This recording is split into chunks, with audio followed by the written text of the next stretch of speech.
Hello guys and welcome back to Bass and Dreams. Sorry about the background noise. I'm right next to a little bit of like a small highway and it's also raining out, so there should be a lot of back noise. I'll try to cancel it out, but if I can't, sorry. Anyways, today what we're doing, I talked to a couple guys, I have a couple friends, and they don't know how to do certain rigs. So today I'm going to show you how to rig up certain things. So let's get right into the video. Alright, so the first rig that I'm going to do is obviously the most used Texas rig. I'm going to use this with a 3-aught, I'm pretty sure it's a Gamakatsu hook. So, I'm going to start off with a regular straight worm, Charlie's Worms, black, it's a high floater. Let me get one out, right here. I think it's a 7-inch, right? I don't know, but they smell kind of good. So first we're going to start off, get it at the front. You want to take the hook, zoom up a little bit for the, get closer for this. You want to go through the top, right here, down about to the bottom of the hook, right about to where the bottom of this hook is. And then, throughout the back of it, you want to pull it out. And then slide it all the way up. And once you get up to this point right up here, you got to turn it back around and you got to slide it up through here. Like that, right there. So that way it's covering the top of the hook.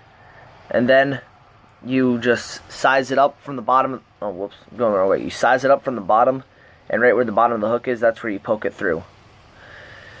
And that is how you do a Texas rig on a finesse worm. Now for like a flipping bait. Oh, the second bait that I'm going to use for Texas rigging is like a flipping bait, which I prefer to Texas rig, and that is a Biospawn file craw. So, again, I'm still using the 3-aught hook, Gamakatsu. Take it, and then the same thing as before, but this time, whichever way you want to be the front, which this is the front right here. The back is a little bit flatter. You do it from the back, up through the top again. Same thing as before. You size it off to the front, and then you poke it through. You slide it up. Flip it around, and then up to the top. Preferably you want to do this when you already have line on it, but you can still do it. Just slide the bait down, and then you also want to size it up again. So it's right here. Oh, this is a little hard to do because it's oiled. There we go. Here you go. And that is a Texas rig vial craw. See right here, the hook is still showing through. You can see the hook. So yeah, now for the next rig. So the next rig is the Dropshot Rig. Now I'm going to tie it. The first knot is the Palmer knot, which I already made in a recent video to show you the most popular knots to tie. That link will be down in the description down below. So to start off is I have my trapper tackle hook right here. I'm going to tie the Palmer knot for it. So what you're going to want to do, stick it there, stick it back through, if I can get it, there we go. Equal up the size. Okay, equal up the size of it. Take it, tie it around, pull it back through, but before you tighten it, pull it around the bait. Or around whatever you have, whatever you're tying. Pull it. Get this tight. There you go. Tight, and then you're going to want to take the access line right here. So I have the hook, and then I have a bunch of access line. And then I got my drop shot weight. I'm going to take this through, and I'm going to tie my regular knot that I always use. Just a second. Sorry. So, yeah, I have my drop shot hook. Now I'm going to take the access line and tie it, do my regular knot in here. I'm going to slide this all the way down just to the hook for a minute. 2, I'm just going to do regular double tie. Take this, slide it up, And then I'm going to wrap it around through here. And now I'm just going to slide this way down so that way I can get the most out of it. That way I can get the longest distance. There we go.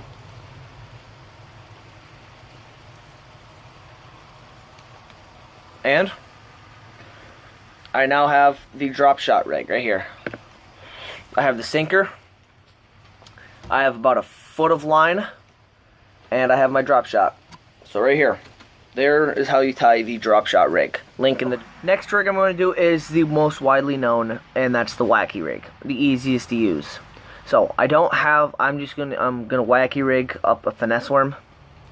So what you're gonna do is you can do it in two different ways. One, you can either put it right in the dead center, right about here, and you can rig that up like this. Just poke it through, and there you go. You have that Wacky rigged. Thank you, Chuck. Or if you want to get a little bit different action, which most people don't see, if I have it, I can normally just find this little part in the middle. You know, every worm has it. It has that little straight, well, that little flat part or whatever. I always put that towards the back side of it. So then your worm has a different action, and it's never uneven. It's never even. This tends to always. I've always done this, and I've always caught good fish like that. You can have it basically wherever you want, in the middle, towards the back more. Either way, it's going to have a different action. And that's basically how you tie up the Wacky Rig, which is the most widely known. But if you have an actual Senko, which I don't have any with me right now, yeah, you can also have like the whatever. Link in the description to another video to show you how to do a different version of Wacky rigging, like with actual Gary Yamamoto Senkos. Thank you guys for watching. If you enjoyed this video, hit that like button down below. If you're new to my channel, hit that subscribe button. If you want to find out when I upload, hit that post notification button. It's a little bell icon right next to the subscribe button. And, in case you couldn't tell, if the subscribe button is red, that means you have to click it. People always say don't click the big red button. In this case, do. So, if you enjoyed it, share it with your friends. I hope you guys enjoyed. Have a good day.